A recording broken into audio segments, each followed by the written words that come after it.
আমরা বাঙালি আর আমরা ডাল ভাত খেতে বেশি পছন্দ করি।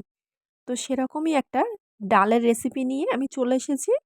যদি ভিডিওটা ভালো লাগে অবশ্যই লাইক আর সাবস্ক্রাইব করে দিও। আর একটু বেশি করে শেয়ার করে দিও।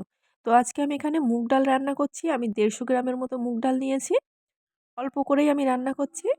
তো আগে মুগ ডালটাকে আমি ভেজে নিয়েছি।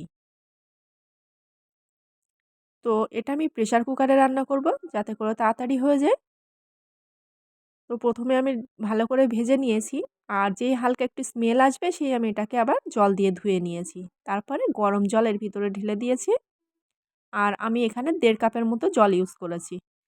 ১ চামচ আদা বাটা আর ১ চামচ রসুন বাটা দিয়েছি। তারপরে একে, একে মশলাগুলো দিয়ে দেব। আর ডাল রান্নায় খুব বেশি মশলার প্রয়োজন হয় না। এখানে ১ চামচের মতো লবণ, ১ চামচ হলুদ আর ১ চামচ গুঁড়ো লঙ্কা দিয়েছি।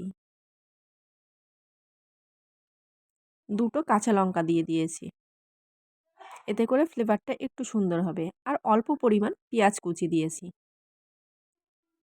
আর খুব অল্প পরিমাণ তেল দিয়ে আমি এটাকে সিদ্ধ করে নেব।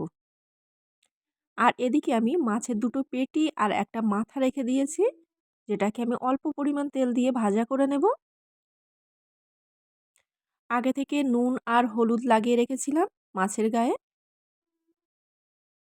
আর তারপরে এটাকে ভেজে নেব। আর একটু ভাজা হয়ে আসলেই আমি এভাবে ভালো করে নাড়াচাড়া করে এটাকে ভেঙে নেব।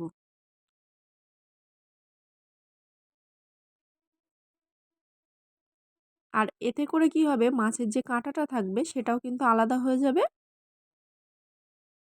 যেহেতু আমি পেটি ইউজ করেছি, পেটিতে লম্বা কাঁটা থাকে, তো সেটাকে আমি আলাদা করে নিলাম। তারপরে মাছের কাঁটাগুলো আমি ভেঙে নেব খুব ভালো করে।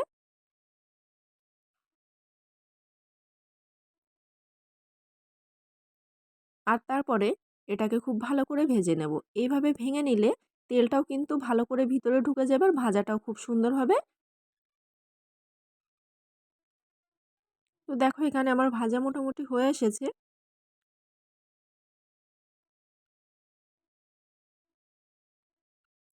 এরপরে আমি যে ডালটা সিদ্ধ করে রেখেছিলাম সেটাকে খুব ভালো করে ঘুটে নেব।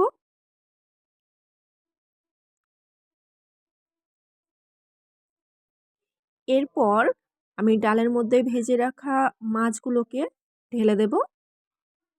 আর এগুলোকে খুব সুন্দর করে মিশিয়ে নেব। আর তখনও কিন্তু আমি ডালের মধ্যে কোনো রকম জল ইউজ করিনি। এরপরে আমি পরিমাণ মতো চিনি দিয়ে দেবো, এতে করে টেস্টটা অনেক বেশি সুন্দর হবে। আর তারপরে আমি এখানে ১ কাপের মতো জল দিয়েছি। জলটা একদমই পরিমাণ মতো দিতে হবে। খুব বেশি ঘনও হবে না, আবার পাতলাও হবে না। এরপরে আমি আলাদা একটা পাত্রে ৫০ গ্রামের মতো তেল দিয়ে দিয়েছি। আর তার মধ্যে ১ চামচের মতো পাঁচফোড়ন দিয়ে খুব ভালো করে ভাজা করে নেব। আর তার মধ্যে দিয়ে দেব যে ডাল আর মাছটা আমি একসাথে মিশিয়ে রেখেছিলাম সেটাকে।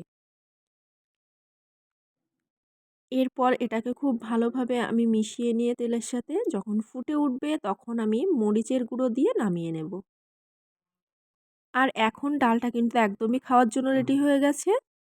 আর থিকনেসটাও দেখে নাও। এটা কিন্তু খেতে অসাধারণ হয়। তোমরা বাড়িতে ট্রাই করে দেখতে পারো।